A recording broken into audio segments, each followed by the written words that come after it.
initiative. Effectivement, comment se comporte le Rassemblement pour le Gabon?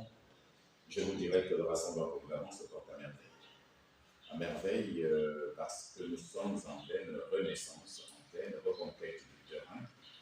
Et tous les observateurs de la vie politique de notre pays s'accordent à nous féliciter, à dire que nous envahissons le terrain, et ils nous demandent même qu'est-ce qu'il nous fait courir. Donc c'est autant dire que le Rassemblement pour le Gabon se porte bien. Pour que vous suivez l'actualité de notre parti politique, nous sommes effectivement en tournée interprovinciale depuis un bon bout de temps. Vous l'avez rappelé, nous avons commencé par l'estuaire et même Libreville.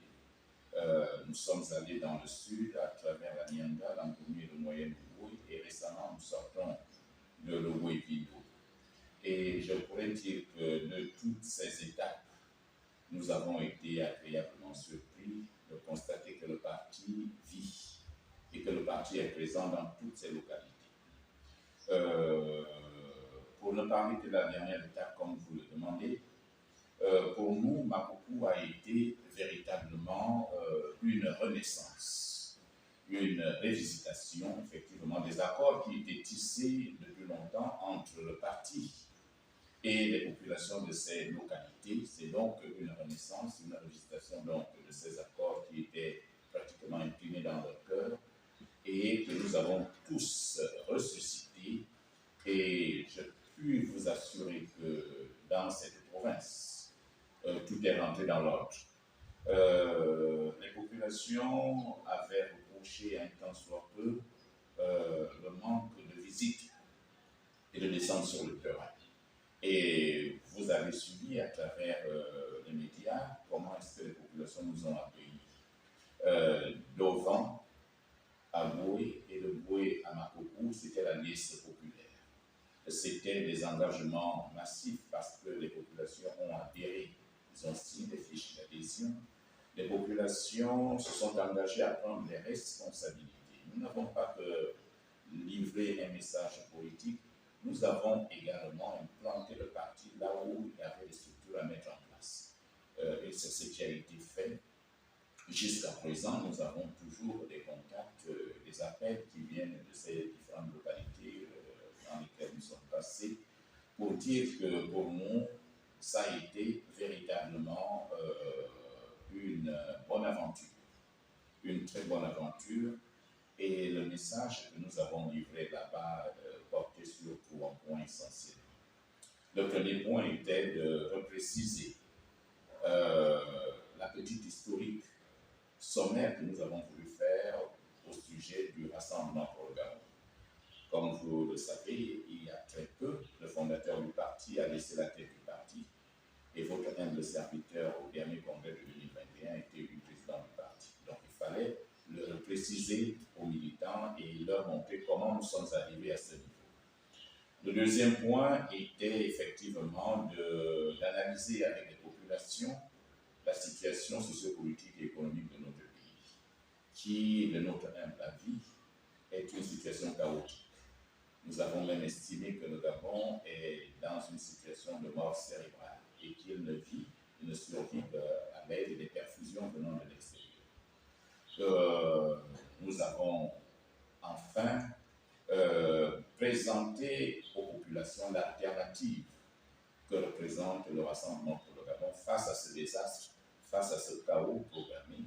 Nous leur avons présenté l'alternative que représente le Rassemblement pour le Gabon pour sortir le Gabon de leur lien. Et nous pensons que le message est passé 5 sur 5. Véritablement avoir un mouvement, avoir des échanges qui ont eu lieu parce qu'on a laissé une plage de questions-réponses à chaque étape où les populations pouvaient également nous interroger sur tous les plans, sans véritablement censurer quoi que ce soit. Donc, nous pensons que le message est passé 5 sur 5 et les populations, à regarder leur engouement, nous pouvons que nous en féliciter et nous être assurés de ce que les populations attendaient ce discours et ce message qui était d'ailleurs le leur, puisqu'on n'a fait que raviver ce que les populations vivent. Nous étions à Boué, par exemple, On leur a dit, mais pour se rendre à Boué, c'est une quarantaine de kilomètres. On est obligé de faire 3 heures de temps. Hein, là, c'est en saison sèche. Qu'adviendrait-il en saison de pluie? Sinon, Boué sera coupé. Et un peu partout, c'était la même chose. Donc, les populations se sont appropriées de notre message, nous ont donné des assurances de ce qu'elles seront désormais à nos côtés, et nous attendons de voir les choses évoluer au fur et à mesure. Une réflexion à l'Ambarénie, journée qui a statué sur la thématique de l'alternance politique dans notre pays. Au sortir donc de cette journée de réflexion à l'Ambarénie, les partis signataires donc du mémorandum se sont mis ensemble autour au siège de l'Union nationale pour réfléchir à la problématique de la transparence électorale, aux fins d'éviter des rendements électoraux tumultueux, souvent empreintes de violence et voire de décès. Et c'est pourquoi nous avons donc rédigé ce mémorandum. Nous l'avons déposé il y a 2 mois au ministère de l'Intérieur et à la Cour constitutionnelle. Nous étions un peu étonnés du mutisme que réservait le ministre d'État, le ministre de l'Intérieur à ce sujet. C'est pourquoi les partis politiques initiateurs donc de ce projet de mémorandum se sont dirigés au ministère de l'Intérieur pour s'enquérir de l'évolution de ce dossier.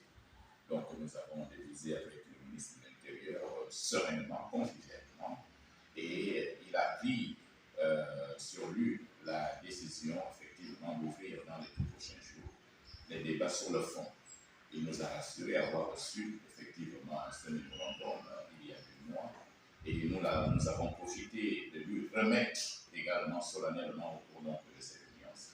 Nous avons divisé sur plusieurs points qui touchent à l'organisation des élections dans notre pays, et il est resté très réceptif.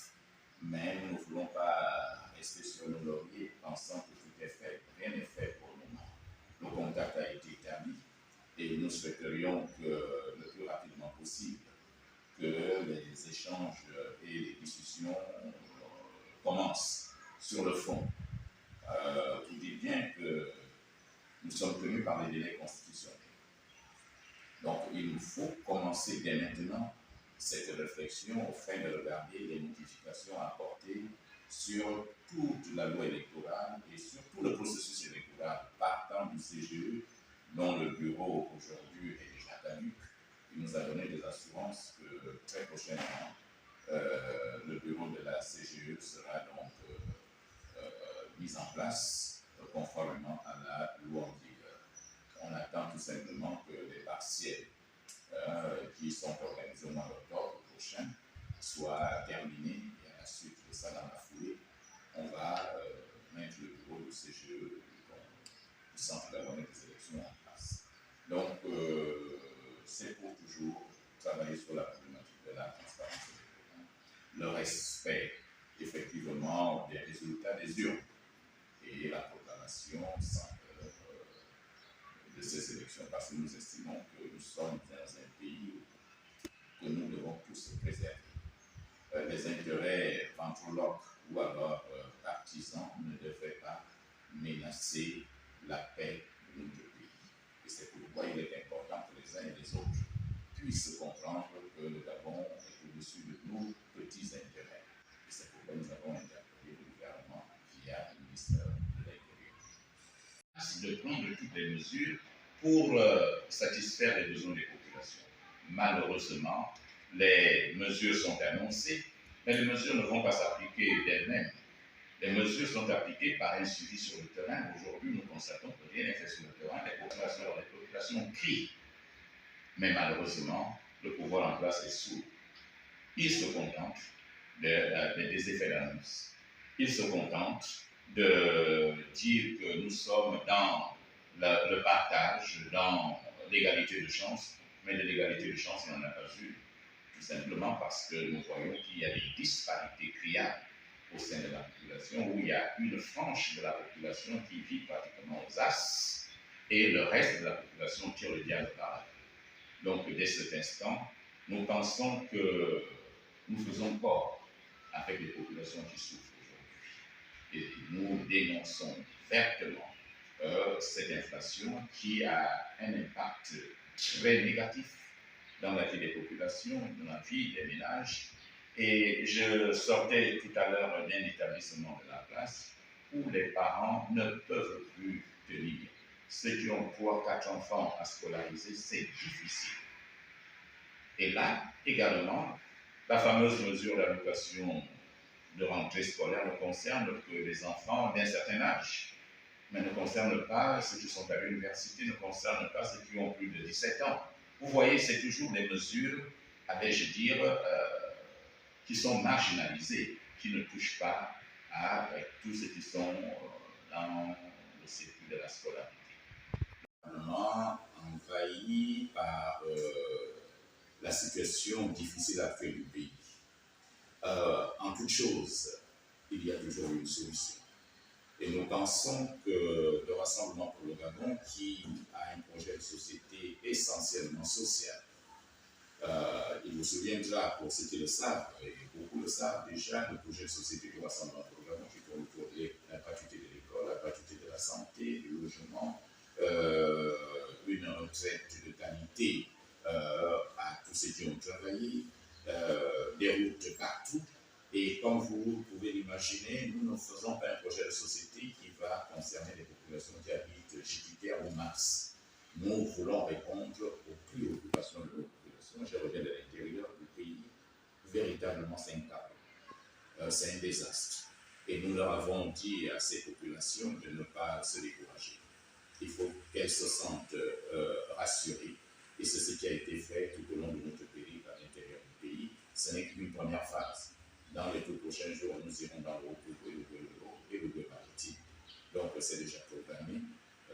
C'est toujours pour aller interpeller ces populations en leur disant ne croisez pas les doigts, ne pensez pas que tout descendra du ciel et que, par conséquent, nous devrions donc nous tenir la main et regarder à la possibilité de sortir de cette passe difficile que traverse notre pays, de par la seule faute des gouvernants, parce qu'il y a une mal-gouvernance qui ne dit pas son nom dans notre pays.